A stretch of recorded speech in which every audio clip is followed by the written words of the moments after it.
मेरा शुरू से एक लाइफ में कॉन्सेप्ट था। मैं कुछ भी करता था तो फिर व्हाट नेक्स्ट। ये एनलाइटनमेंट का मतलब क्या है? एनलाइटनमेंट का मतलब है कि कई लोग एनलाइटनमेंट को एक हायर नॉलेज की जानकारी को एनलाइटनमेंट कहते हैं।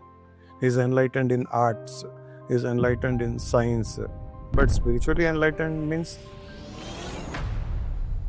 लोग कहते हैं कि मेरा भाग्य खराब है या मेरा भाग्य अच्छा है, भगवान ने भाग्य लिख दिया। भगवान ये सब काम नहीं करता है। डेस्टिनी फिक्स नहीं है। ये लोगों की एक बहुत बड़ी अज्ञानता है कि भाग्य फिक्स होता है। भाग्य फिक्स नहीं होता है। भीष्म पितामह बाणों की शैया पे लेटे हुए थे, तो उन्होंने कृष्ण को पूछा कि मैंने आज तक किसी को बाण नहीं मारे बिना मतलब के, आज मुझे बाणों की शैया पर लेटना क्यों पड़ रहा है? तो उन्होंने कहा कि आप पिछला जन्म देखिए। 100 जन्म पूर्व जब देखा तो उनको दिखाई दिया कि करियर और ज़्यादा सक्सेसफुल हो सकता है अगर इंसान स्पिरिचुअलिटी को अपने जीवन में उतार ले। हर जगह स्पिरिचुअल फ्लेवर अगर होगा तो हर जगह उसको सक्सेस मिलेगा।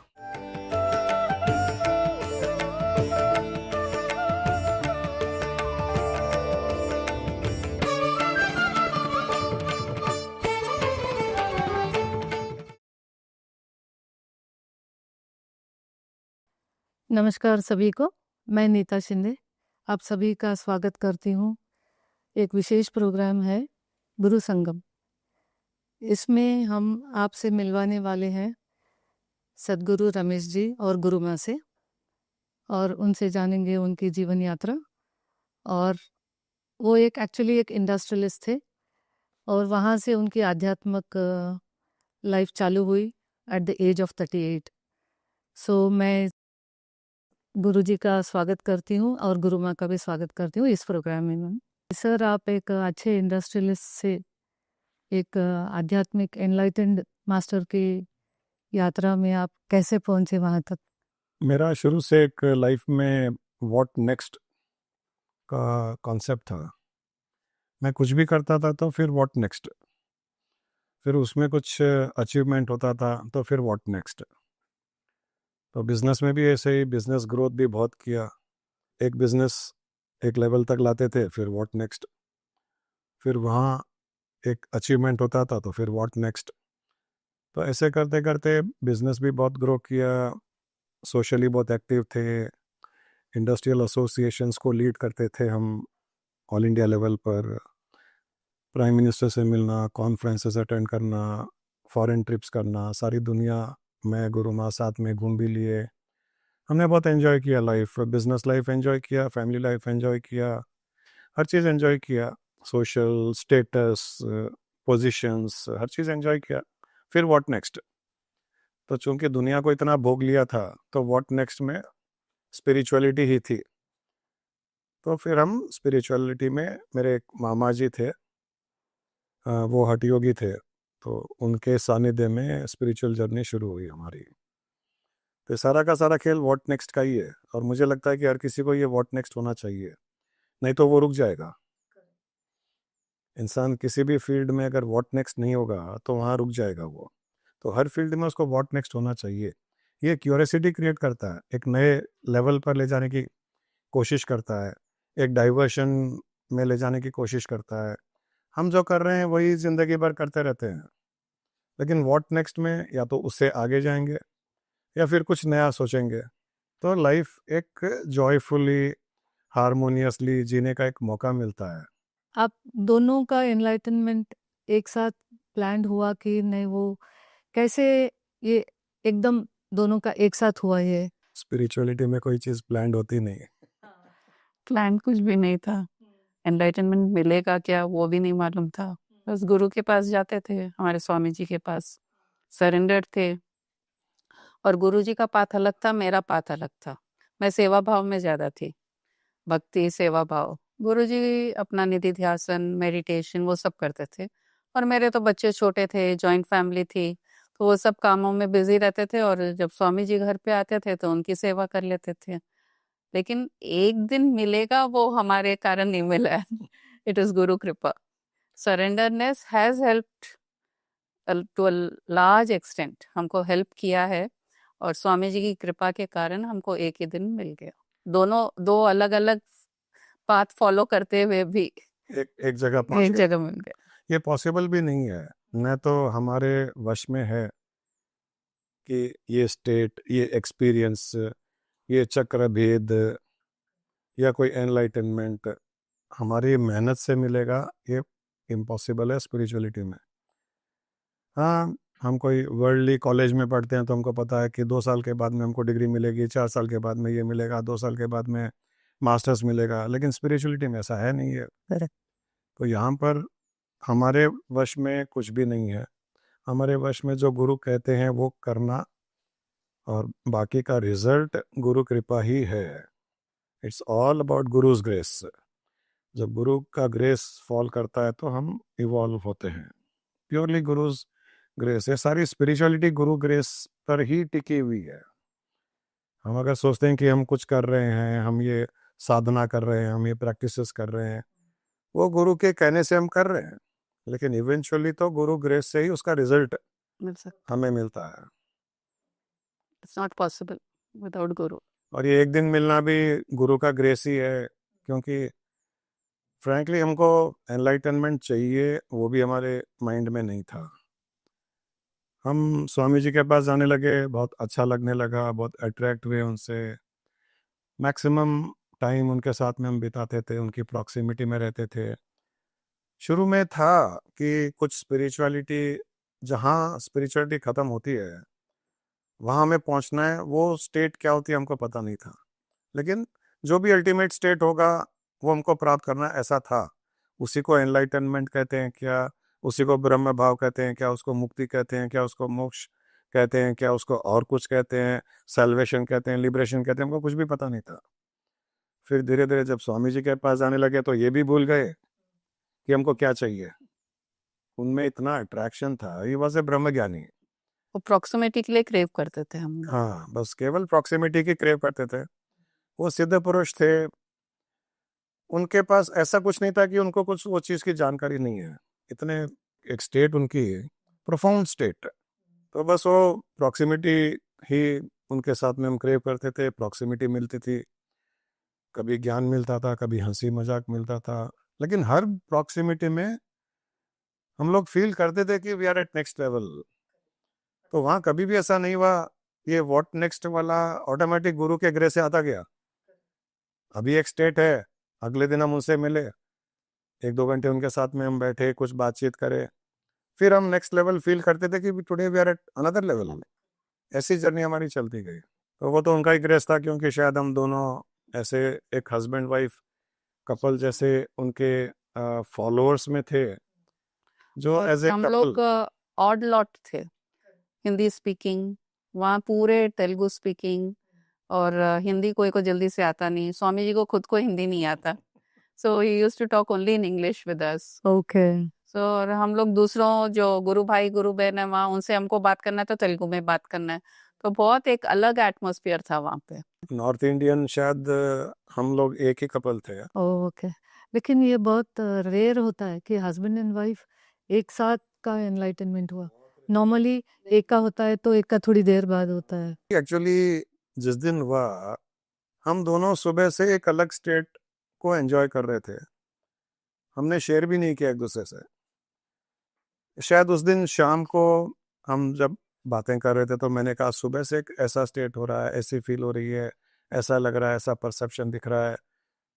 तो मैंने जब गुरुमा से शेयर किया तो गुरुमा ने कहा कि मुझे भी ऐसे ही लग रहा है, सुबह से मैं भी सेम एग्जैक्टली सेम एक्सपीरियंस कर रही हूँ, सेम फील कर रही हूँ, बहुत डिफरेंट परसेप्शन है, बहुत भीतर से एक ब्लिस है। तो हमने कहा ये तो कमाल हो गया। तो स्वामी जी को जाके पूछे कि हमको ऐसे ऐसे फील हो रहा है, बोले this is what is an enlightened state. I think world में शायद हम एक ही कपल होंगे जिनको एक दिन में, एक ही टाइम में एनलाइटनमेंट का एक्सपीरियंस हुआ, ऐसे लगता है। अगर है तो वी आर वेरी लकी। वरना जैसे आपने कहा वैसे अब स्वामी जी के पास दूसरे डिसाइबल्स भी आते थे, फैमिलीज भी आती थी, हस्बैंड वाइफ भी आते थे, बच्चे सब आते थे। तो अलग अलग अलग स्टेट होती थी।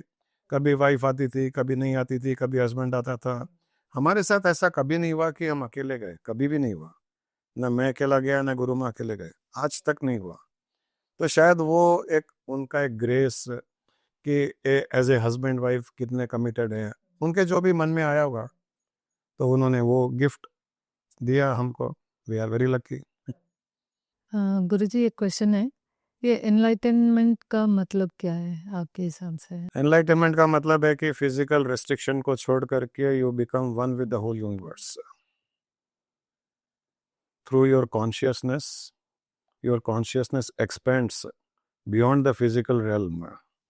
हम नॉर्मली फिजिकल कॉन्शियसनेस में जीते हैं और उसकी एक आइडेंटिटी होती है, बट एनलाइटेंड स्टेट में वो सारा का सारा रेस्ट्रिक्शन, नैरोडनेस, कॉन्शियसनेस जो ट्रैप था बॉडी में, माइंड में, चित्त में, हम उसको उतना ही मानते थे, वो एक जेल से छूट करके सारी सृष्टि में फैल जाता है। You identify your self with the whole universe, you feel you are the universe. वो एक स्टेट क्रिएट हो जाती है, उसके साथ में एक ब्लिस, हर जीव के लिए प्यार, और हर जीव में वही चेतना दिखाई देती है, उसका ही स्वरूप दिखता है।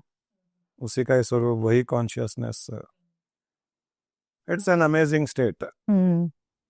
राइट। कई लोग एनलाइटनमेंट को एक एक एक हायर नॉलेज की जानकारी को एनलाइटनमेंट कहते हैं। He is enlightened in arts, he is enlightened in science, वो उस सब्जेक्ट के लिए ठीक है, but spiritually enlightened means you It's very you different. you become one with the whole universe. You see that only in everything and everyone, and every moment you are in bliss, you are in that unconditional love state. What different state है, it is very difficult to explain also, but with limited words जितना भी explain कर सकते हैं वही है वो। Enlightenment is एक पर्सन के लिए होता है या कोई इसके अधिकारी ऐसे होता है कि कैसे है ये एनलाइटनमेंट? अधिकारी तो हमको सरेंडरनेस से बनना पड़ता है, गुरु के सरेंडर्ड होते हैं तो हम अधिकारी बनते हैं उसके। ऐसे कोई नहीं है कि इसको मिलेगा इसको नहीं मिलेगा, आदमी को मिलेगा औरत को नहीं मिलेगा, ऐसा कोई एनलाइटनमेंट के लिए कोई भी हार्ड एंड फास्ट रूल नहीं है। आदि शंकराचार्य के शिष्य थे गिरी।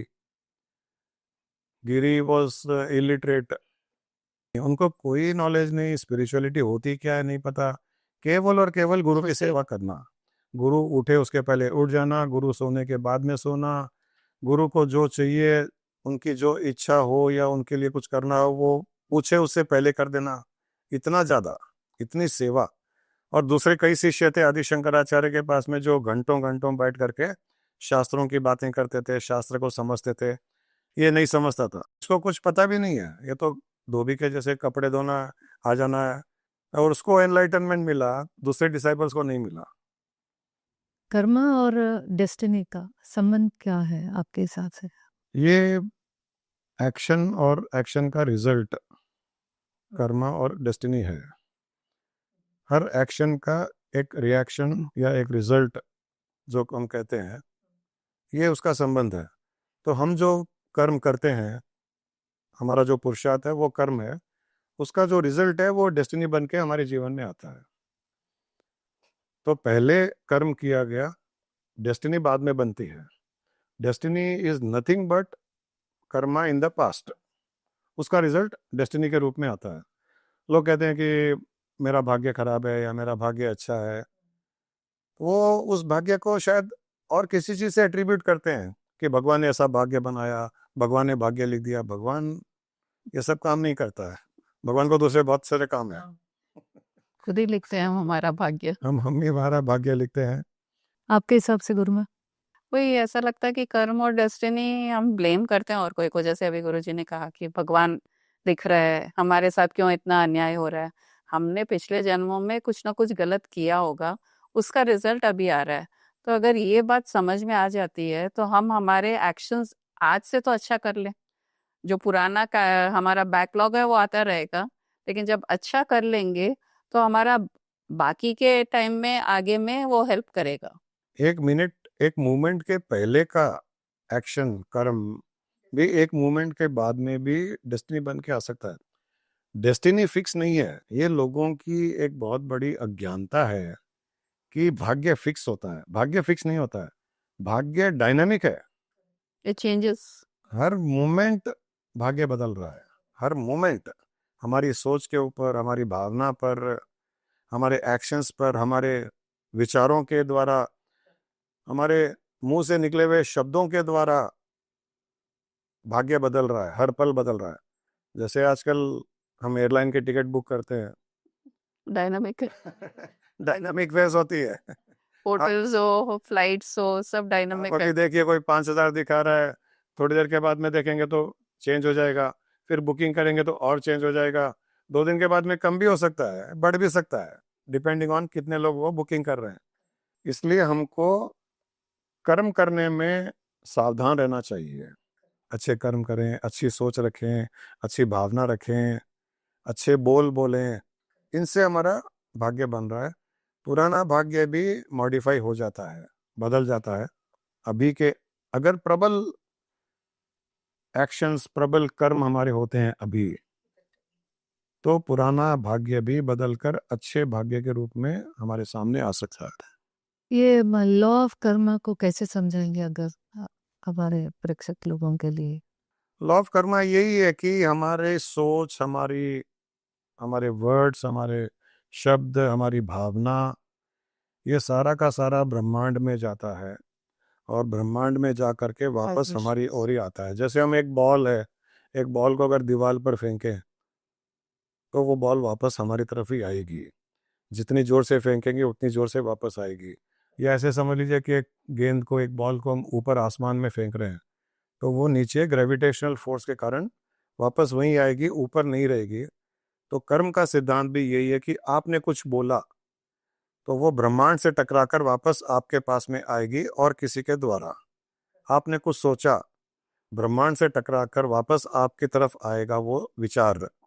आपने किसी के लिए भावना उत्पन्न की, अच्छी या बुरी, ब्रह्मांड से टकराकर, क्योंकि हमारे भीतर ही वो ग्रेविटेशनल फोर्स है।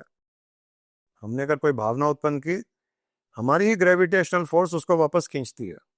तो जो वापस आ रहा है वो भाग्य है, और जो हमने बोला, सोचा, भावना उत्पन्न की, वो हमारे कर्म है। तो हमारे भीतर वो ग्रेविटेशनल फोर्स होने के कारण हर चीज जो हम दे रहे हैं बाहर, वो वापस हमको मिलती है। वो जो वापस मिलती है वही भाग्य है।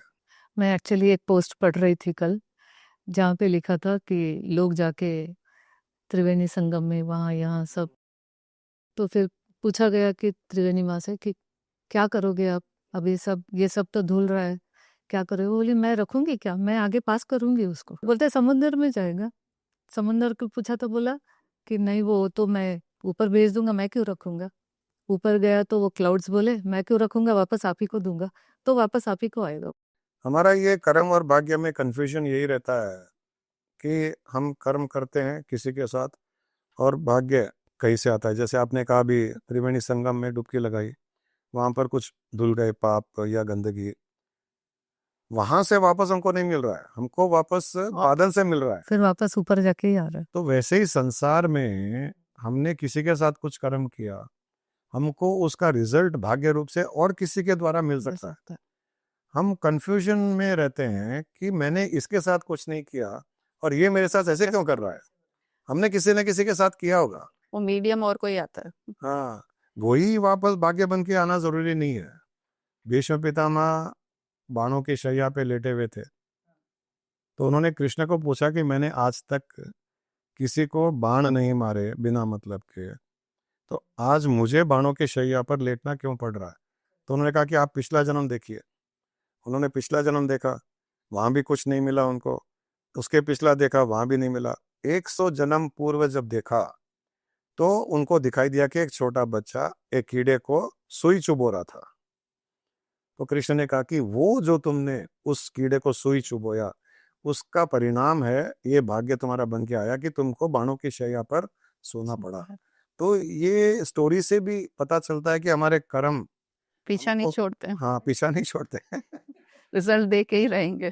जैसे पत्नी पति का पीछा नहीं छोड़ती है, पति पत्नी का पीछा नहीं छोड़ती है, वैसे ही कर्म नहीं छोड़ते हमारा पीछा। जब तक अपना परिणाम नहीं दे देंगे वो पीछा नहीं छोड़ेंगे।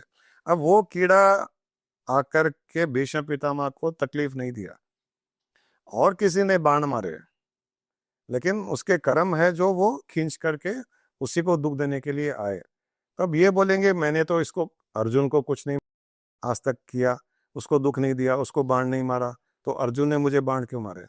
तो कीड़े को जो मारा वो अर्जुन के द्वारा जा करके अर्जुन से ये बाण लेने पड़े। तो इसके लिए किसी को भी भाग्य पर डाउट नहीं करना चाहिए कि मेरे साथ अगर बुरा हो रहा है तो मैंने इसके साथ बुरा नहीं किया, तो मेरे साथ बुरा क्यों हो रहा है? इसका अर्थ है कि आपके साथ कुछ बुरा हो रहा है, आपने किसी न किसी के साथ बुरा किया, कभी न कभी किया, इस जन्म में किया या पिछले जन्म में किया, लेकिन किया। ये मानना पड़ेगा आपको। बिना हमारे कर्म के हमारे साथ में उसका परिणाम नहीं हो सकता। करेक्ट। लोगों को ये मानना पड़ेगा। ये मानने से क्या हो जाता है कि वो भाग्य को दोष देना बंद कर देते हैं, वरना भाग्य को दोष देते हैं, और भाग्य को दोष देते हैं, खुद को दोष नहीं देते हैं। तो वास्तु ठीक कराते हैं, ज्योतिषी के पास जाएंगे, यज्ञ कराएंगे, हवन कराएंगे, उससे कहाँ ठीक हो जाएगा भाग्य? कुछ नहीं। आपके एक्शन जब तक ठीक नहीं होंगे आपका भाग्य भी ठीक नहीं होगा।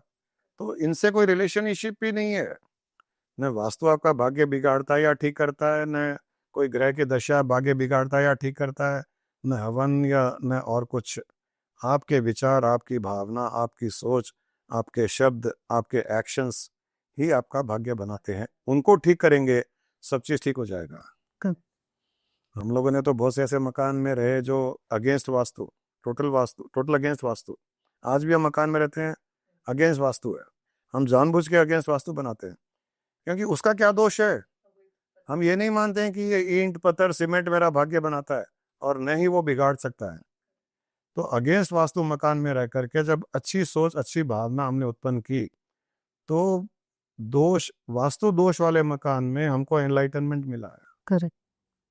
और एक और चीज है, जैसे आशीर्वाद की कमाई करना बहुत ज्यादा जरूरी है।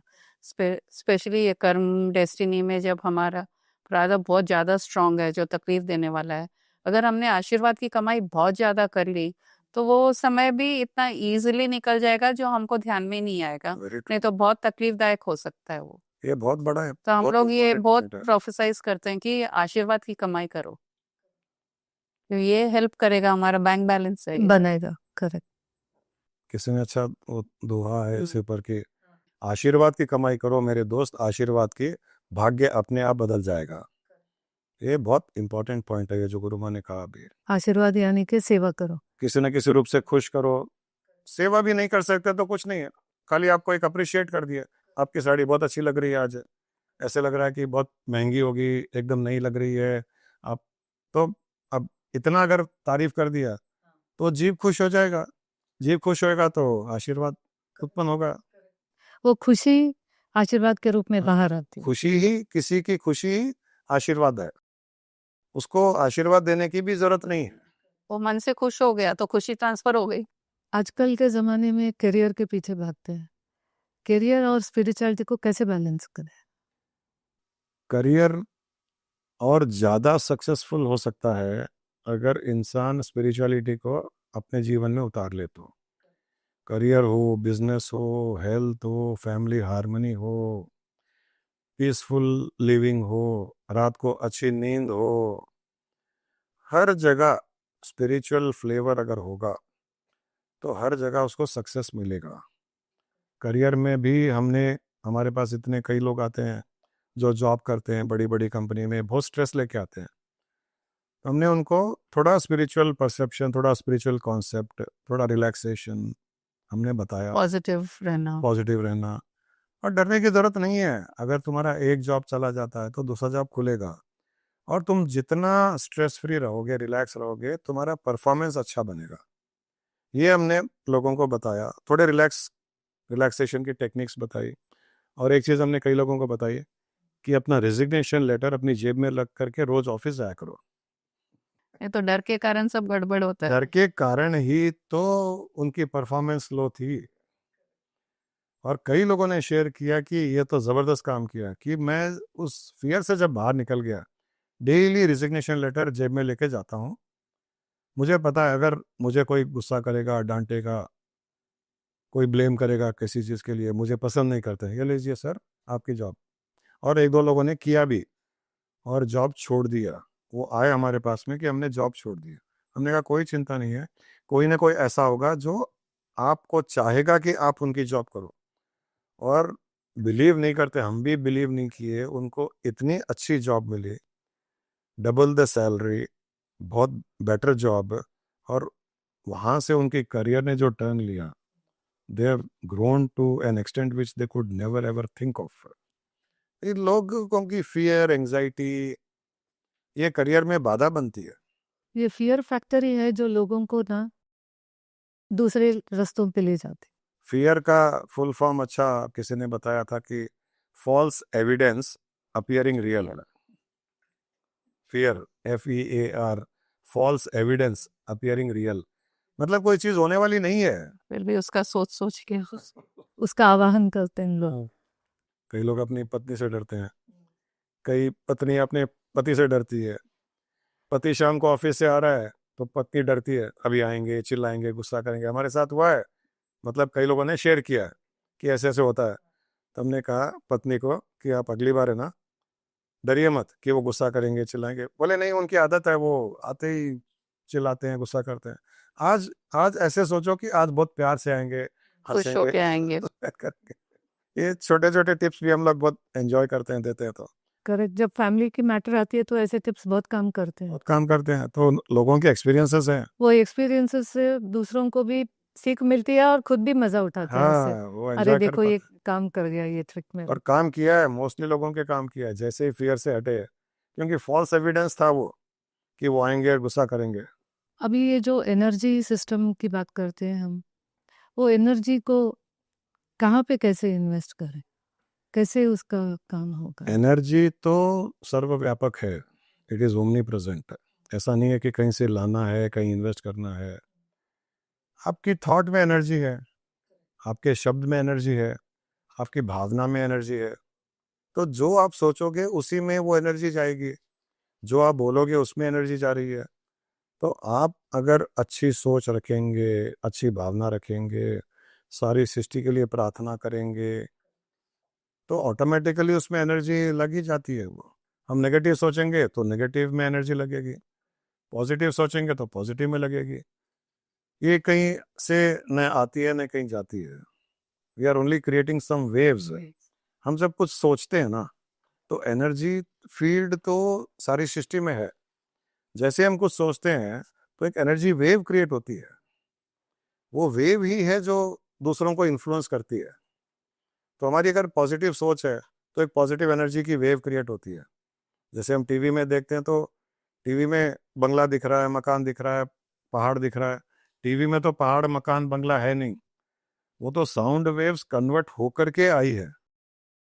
तो वैसे ही अगर मैं सबके लिए अच्छा सोचता हूँ तो मेरी साउंड वेव, मेरी मेंटल वेव्स, वो इन्फ्लुएंस करती है लोगों को, और जो उससे कनेक्ट होते हैं उनको एक अच्छी फील देते हैं वो। करेक्ट। जब आप हम किसी से मिलते हैं तो वो एनर्जी फील से ही वो पहचान जाते हैं, उनको कितनी रिलीफ मिलती है उसे पता चल जाता हाँ, है। वो फील होती है वो। गुरु माँ आपसे है, आप स्पिरिचुअलिटी में भी है, आप एक वाइफ है, एक मदर है, ये दो कैसे बैलेंस कर लेते हो आप? एक्चुअली ऐसा नहीं लगा कि स्पिरिचुअलिटी को अलग से फॉलो करना है। डूइंग एवरी डे, हर रोज का कार्य करते हुए हम उसको एंजॉय कर सकते हैं स्पिरिचुअलिटी को, क्योंकि स्वामी जी ने ऐसे कहा है, हमको ऐसा ज्ञान दिया कि अलग बैठ के तुमको पूजा पाठ करना या कुछ मंत्र जाप करना वैसे नहीं। हर कार्य में खाली कॉन्शियसनेस देखना। अब ये नल खोल रही हूँ बर्तन धोने के लिए तो ये पानी भी कॉन्शियसनेस है, ये बर्तन भी कॉन्शियसनेस है, जो सरफ है वो जो रगड़ रही हूँ वो भी कॉन्शियसनेस है, जो कचरा है वो भी। तो हर कार्य करते हुए उससे कनेक्ट हो जा रहे हैं, तो अलग से कुछ करने की जरूरत नहीं पड़ी। अब बच्चे आए, उनको डांटने का भी मन होता है क्योंकि गलत करते हैं वो, तो डांटते हैं तो भी वो फियर नहीं है कि अरे मैंने गलत किया। एज अ पेरेंट डांटना है, लेकिन एज कॉन्शियसनेस उनसे प्यार करना है। तो ऐसे स्वामी जी ने हमको एक अलग तरीके का एक ज्ञान दे दिया। उनकी सेवा कर रहे हैं तो कॉन्शियसनेस की सेवा कर रहे हैं। उनके जो आते थे डिवोटीज, उनको खाना खिलाना, सब नाश्ता देना, वो सब काफी लोग आते थे, तो वो भी एक सेवा भाव में हमको बोलते थे ये कॉन्शियसनेस है, ये कॉन्शियसनेस है, ये कॉन्शियसनेस है। करेक्ट। तो अलग से कुछ ऐसा लगा कि बहुत इजीली हो गया। क्योंकि हम फैमिली की बात कर रहे हैं और बच्चे भी इन्वॉल्व है उसमें, तो बच्चों में स्पिरिचुअलिटी की डेवलपमेंट कैसे हो? बच्चों को कोई स्पिरिचुअलिटी सिखाने की, देने की, बताने की ज़रूरत नहीं है। बच्चे अपने माँ बाप को ऑब्जर्व करते हैं, घर में दूसरे जो मेंबर्स हैं उनको ऑब्जर्व करके ही सीखते हैं। छोटा बच्चा है, पैदा हुआ है, उसको तो कुछ पता भी नहीं है, उसको तो न वर्ड समझ में आते हैं, न और कुछ समझ में आता है। लेकिन उसकी अपब्रिंगिंगनेस में वो जो एनवायरनमेंट है फैमिली में, वो उसको इन्फ्लुएंस करती है। उसके अनुसार उसकी अपब्रिंगिंगनेस होती है, उसकी सोच डेवलप होती है, उसके एक्शंस डेवलप होते हैं। अगर घर में सब कोई गुस्सा करने वाले होते हैं, इरिटेटेड रहते हैं, एक दूसरे को ब्लेम करने वाले होते हैं, तो वो भी वैसे ही बन जाएगा। और घर में सब शांत है, पीसफुलनेस में है, मेडिटेशन करते हैं, अच्छी बातें करते हैं, पॉजिटिव करते हैं, तो वो भी वैसे ही बन जाएगा, उसको वो इन्फ्लुएंस करेगा। तो हम तो यही कहते हैं सभी से कि अगर अपने बच्चों को स्पिरिचुअलिटी नहीं है। अगर देना हो तो आप स्पिरिचुअल बन जाइए, उनको अपने आप मिल जाएगा। आपने इतने मतलब इतने सारे क्रिया, हठ योग, कुंडलिनी, ये सब किया, इसमें सांस पे ध्यान देना होता है, तो माइंडफुलनेस उसमें कुछ क्रियाओं पर सांस पे ध्यान दिए, कुछ क्रियाओं में और किसी चीज़ पे ध्यान दिए। सांसों का रोल है, प्राण का रोल है, प्राणायाम का योगदान है क्रियाओं में। लेकिन फ्रैंकली मैं ये बता दूं कि एनलाइटनमेंट न तो कोई क्रिया योग से मिलती है, न कोई कुंडलिनी से मिल सकती है आज के समय में, खास करके क्योंकि वो तो करोड़ों में एकाध होगा जो उस इतनी प्रबल, इतनी इंटेंस साधना करता है कुंडलिनी में या क्रिया में कि उसको एनलाइटन में मिल जाता है। फर्स्ट हमने ये देखा है कि ज्ञान ही है जो हमको एनलाइटन कर सकता है, और ज्ञान के साथ में गुरु की कृपा, ये दो का कॉम्बिनेशन है उस एनलाइटन स्टेट को प्राप्त करने का। और हम तो अब कोई सांसों पर भी ध्यान दे न दे कोई फर्क नहीं पड़ता है। हम मेडिटेशन कराते हैं तो कभी सांसों पर ध्यान दिलवा भी देते हैं, लेकिन सांसें ही या प्राण ही या प्राणायाम ही सब कुछ है ऐसा नहीं है। प्राणायाम से आपका मन शांत हो सकता है, सांसों पे ध्यान देंगे तो आपका माइंड सांसों पे आ जाएगा, तो माइंड शांत हो जाएगा। लेकिन माइंड शांत होने से एनलाइटन कैसे होंगे? कोई जरूरी नहीं है, वो तो उस समय शांत हो गया। जब सांसों पर ध्यान देना छोड़ देंगे तब क्या होगा? फिर माइंड भागेगा, उसको तो सप्रेस करना हो गया। हम सप्रेस नहीं करते हैं, हम माइंड को ही यूज कर करके लोगों को चैनलाइज करते हैं, उसके माइंड को। हर इंडिविजुअल का माइंड अलग अलग होता है, तो उसके माइंड को चैनलाइज कर करके ऐसे स्पिरिचुअल परसेप्शन में ले जाते हैं जहाँ पर धीरे धीरे धीरे वो हर चीज में, हर वस्तु में उस चेतना को देखने लग जाता है। और एक्चुअली अभी हम ज़्यादा आजकल 1 मिनट मेडिटेशन प्रमोट कर रहे हैं, क्योंकि टाइम नहीं है लोगों के पास। और आधा घंटा 1 घंटा बैठते हैं तो बोलते हैं माइंड मेरा उधर भाग रहा है, इधर भाग रहा है, पुरानी चीज़ें याद आ जा रही है। तो आजकल नया टेक्निक ये कर दिए कि एवरी थोड़ी देर में ओनली 1 मिनट, तो जैसे ही 1 मिनट सांस पे ध्यान दीजिए और 1 मिनट कीजिए, you get cut off from the situation और वापस री एनर्जाइज होके हम वापस। और इससे उसकी कनेक्टिविटी भी रहती है। हाँ, कनेक्टिविटी बढ़ती है। और 1 मिनट भी जब करते हैं मेडिटेशन तो उसका एक असर आधा 1 घंटा, बहुत देर तक रहता है उसका। फिर 1-2 घंटे के बाद में फिर कर लो 1 मिनट का। और 1 मिनट तो इंसान कहीं भी कर सकता है, ऑफिस में बैठे बैठे कर सकता है, टीवी देखता है, बीच में ऐड आ गए, आंख बंद करके 1 मिनट का मेडिटेशन कर लिया। 1 मिनट भी नहीं, आधा मिनट भी कर लो। कॉन्सेप्ट ये है कि चेन ऑफ थॉट्स को ब्रेक करना है। 10 सेकंड के लिए भी अगर चेन ऑफ थॉट्स को ब्रेक किया तो एक अलग स्टेट हम फील कर सकते हैं। This is how meditation can help. But eventually meditation alone आपको एनलाइटेंड स्टेट नहीं दे सकता है, उसके साथ में जो परसेप्शन है हर वस्तु में, हर जीव में उस चेतना को देखना, उसका निधि ध्यासन करना, वो ज्यादा इफेक्टिव है। ये आदि शंकराचार्य का बहुत बड़ा एक सीक्रेट उन्होंने दिया था कि ध्यान से भी ज्यादा निधि ध्यासन। निधि ध्यान इज व्हाट? ध्यान इंसान कितनी देर करेगा? प्रैक्टिस, निधि ध्यान is practice of what you practice of one concept कि सब में चेतना है। तो अब हम कुर्सी पर बैठे हैं तो मैं कुर्सी पर नहीं बैठा हूँ, मेरे अंदर फील ये है कि मैं चेतना पर बैठा हूँ। कुर्सी एक ऑब्जेक्ट है, चेतना सब्जेक्ट है। चेतना में डायनामिज्म है, मैं भी चेतना हूँ, कुर्सी भी चेतना है। चेतना चेतना पर बैठा हुआ है। एक चेतना का एक फॉर्म है कुर्सी, चेतना का दूसरा फॉर्म है मेरा शरीर। तो है चेतना से चेतना का संबंध, ये निधि ध्यासन है। जो गुरु माँ ने अभी कहा था कि मैं जब काम करती हूँ, बर्तन धोती हूँ, वो भी कॉन्शियसनेस है, सर्फ भी कॉन्शियसनेस है, पानी कॉन्शियसनेस है। ये बार बार ये थॉट प्रोसेस याद रहना और करना, फील करना, इसको निधि ध्यासन कहते हैं। तो ध्यान से भी ज्यादा इफेक्टिव ध्यान आप 24 घंटे में कितने कर पाओगे? आधा घंटा, 1 घंटा, 2 घंटे, 3 घंटे, ज्यादा नहीं कर पाओगे। बाकी टाइम तो आपको डेली चोर्स, रोज का काम करना है। तो रोज के काम में वो परसेप्शन ऐड करेंगे अगर कॉन्शियसनेस का, तो आपका 24 घंटे साधना चलता है। वरना 1 घंटा, आधा घंटा का साधना है। बाकी टाइम अच्छी स्टेट रहेगी, मेंटली पीसफुल रहेंगे, बट मेंटली पीसफुल रहना ही हमारा ऑब्जेक्टिव नहीं है। हमारी डेस्टिनेशन उसके बहुत बियॉन्ड है। Enlightenment is a state which is beyond the mind. तो हम केवल माइंड पर रुके रहेंगे, और माइंड का कोई भरोसा नहीं है। कब टर्न हो जाता। Mind is a monkey. Correct, monkey mind बोलते हैं उसको। कब पलटी मारेगा? ठीक है, आज शांत है, हमने मेडिटेशन किया 10 साल, 20 साल, 30 साल, 40 साल ध्यान किया, मेडिटेशन किया, माइंड शांत रहने लग गया।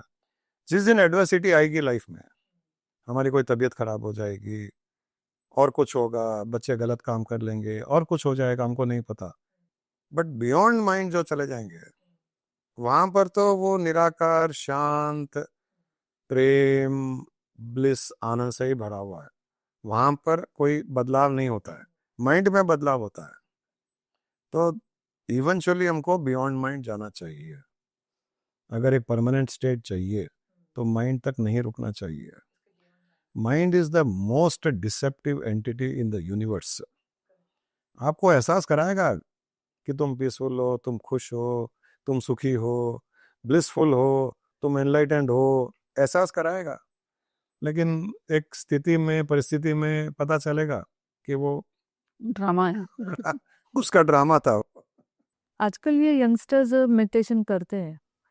यंगस्टर्स क्या, अभी समझे बड़े लोग भी जब करते हैं तो वो बोलते हैं कि कभी कनेक्ट होते हैं, कभी लगता है, कभी नहीं लगता है। तो अभी वो कैसे इसका निदान क्या है? थॉटलेस स्टेट ही अल्टीमेट नहीं है। मैं वही कहना चाह रहा हूँ कि थॉटलेस कितनी देर रहेगा? थोड़ी देर रहेगा, आधा घंटा रहेगा, 1 घंटा रहेगा, बट बाकी टाइम में तो थॉट आएंगे उसके। तो अब आपको ये सीखना पड़ेगा कि मैं थॉट्स को कैसे चैनलाइज कर करके मैं उस डेस्टिनेशन पर पहुंचूं जो मेरा गोल है स्पिरिचुअलिटी का, बाय यूजिंग द थॉट्स। नहीं कि उसको सप्रेस करना। सप्रेस करोगे तो आप वहां तक पहुंचोगे कैसे? 24 घंटे में 20 घंटे तो थॉट्स आ रहे हैं। तो अब हमको उसको यूज करना है जो ज्यादा यूज हो, ज्यादा उत्पन्न हो रहा है। तो एक कॉन्सेप्ट यहाँ आता है, suppression is not the solution. Is not the solution. ये सप्रेशन है। Suppression is not the solution. Suppression is the solution. You don't try to suppress the mind, but try to separate from the mind. वो solution है, वो ultimate solution.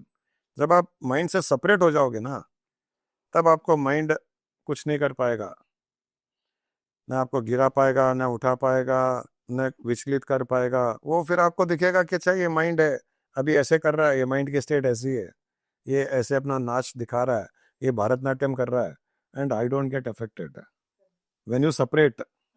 But खाली suppress करोगे, फिर जागेगा, फिर आप डिस्टर्ब हो जाओगे। फिर सप्रेस करोगे मेडिटेशन के द्वारा, फिर जागेगा। वो स्प्रिंग के जैसे दबा के रखा तो स्प्रिंग दबा हुआ रह गया, जैसे ही थोड़ा सा छोड़ा, डबल फोर्स से स्प्रिंग अप होएगा। माइंड भी ऐसा ही है।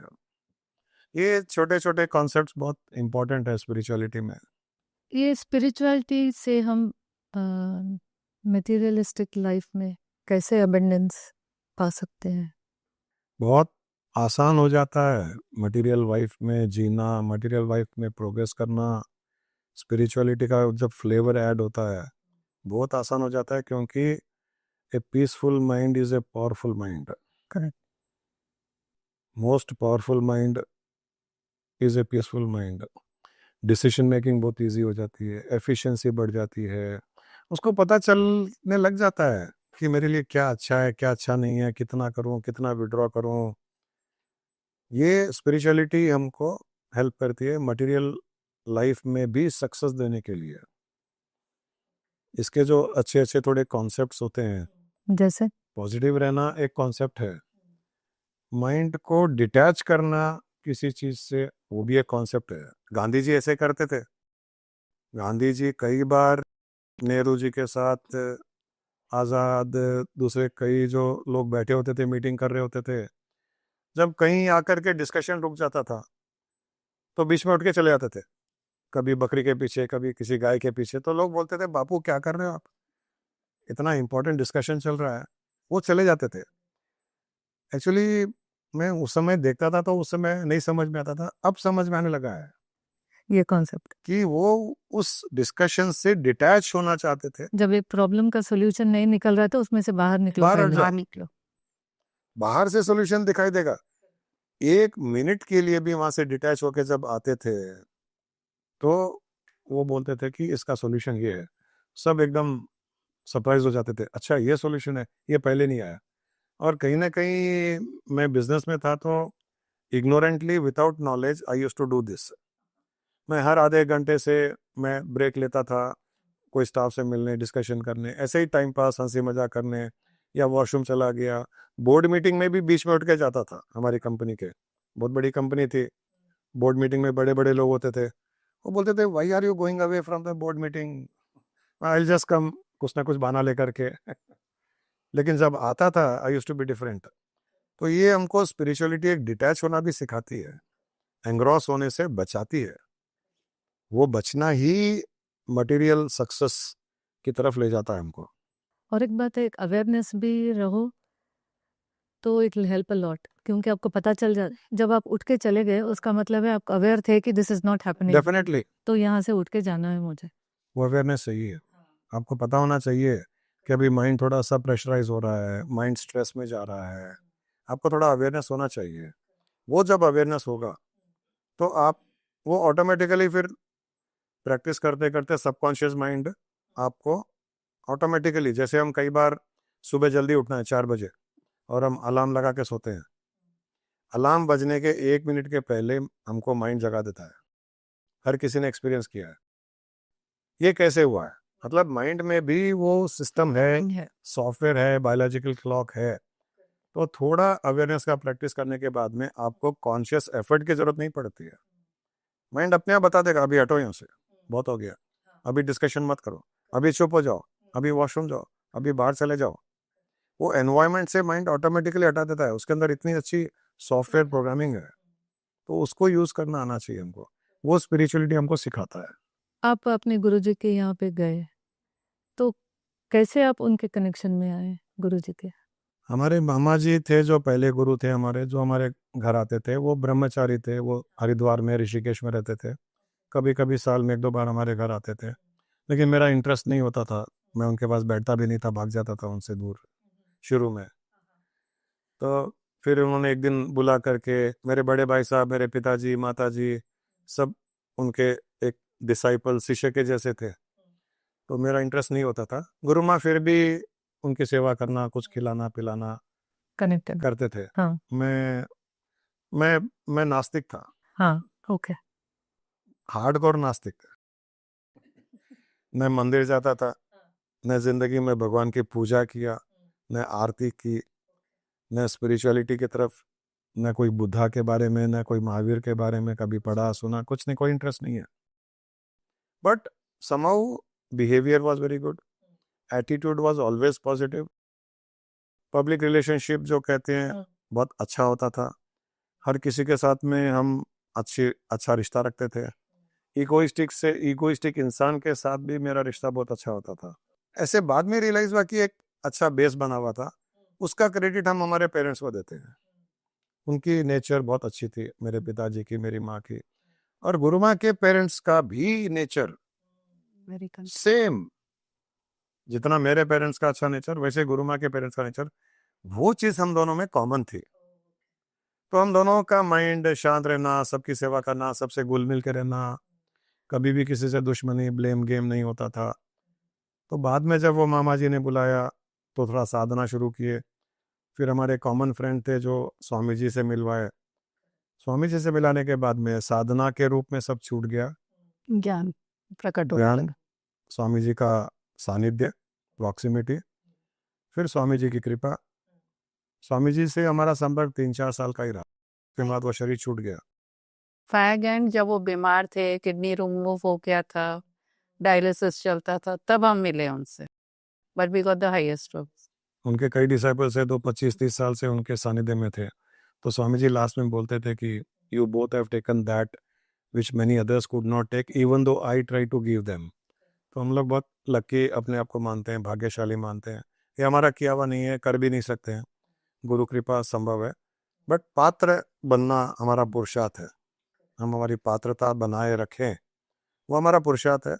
बाकी गुरु कृपा तो उसमें फिर आ ही जाएगी। वो आपसे बहुत क्लैरिटी मिली कर्मा एंड डेस्टिनी में, कितने सारे एग्जाम्पल्स दिए आपने, बहुत अच्छा लगा। प्रॉब्ली हमारे प्रेक्षक को भी बहुत अच्छा क्लैरिटी आएगी ज़्यादा से ज़्यादा, क्योंकि लोग समझते हैं कि यही मेरी किस्मत, यही लिखा के लाई, यही होता है उनका। मेरा भाग्य ही खराब है, बनाया किसने? तुम नहीं बनाया। लोग दोष और किसी को देते हैं। आप खुद को ही दोष देना है, हाँ। कुछ भी गलत हुआ तो अरे मैंने किया होगा इसलिए ऐसा हुआ। और जब तक खुद को दोष नहीं देंगे हम ठीक भी कैसे करेंगे? हम ठीक नहीं कर पाएंगे। हम बीमार पड़ गए, डॉक्टर के पास में गए, नहीं उसके कारण मेरे बीमारी हो गई। डॉक्टर बोलता नहीं, आपने ये खाया, आपने ऐसा किया, आपने एक्सरसाइज नहीं किया, आपने ये गलत काम किया, आपने ड्रिंक किया, आपने वो किया, इसके कारण ये हुआ। तब वो ठीक भी करेगा। अच्छा मेरे ड्रिंक के कारण, स्मोक के कारण, इसके कारण, तो ठीक करेगा। दूसरों को ही दोष देगा तो ठीक कैसे करेगा वो? तो भाग्य में भी ऐसा ही है। अपने कर्मों को, अपनी भावनाओं को, अपने एक्शंस को, अपने रिएक्शंस को, रेस्पॉन्सेस को इतना अच्छा कर लो, कटप्पा के जैसे बोलेगा मालिक आदेश दीजिए, क्या क्या दूं आपका, ऐसा हो जाएगा। होता है ऐसा।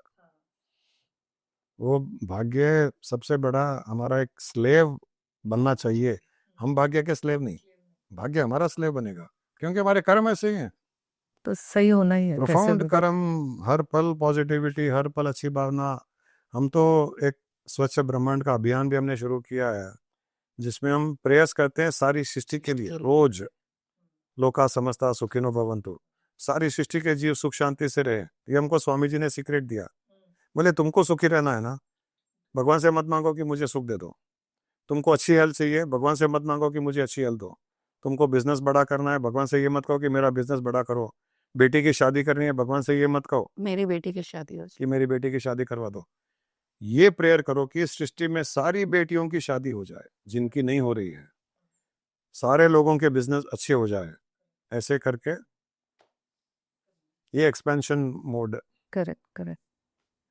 थैंक यू सो मच, बहुत बहुत धन्यवाद धन्यवाद। थैंक आपका यू वेरी बहुत मच। बहुत इस ज्ञान हमको के भी बहुत लिए। अच्छा लगा। बहुत अच्छा लगा आपसे बात करके। Thank you so much. Thank you very much.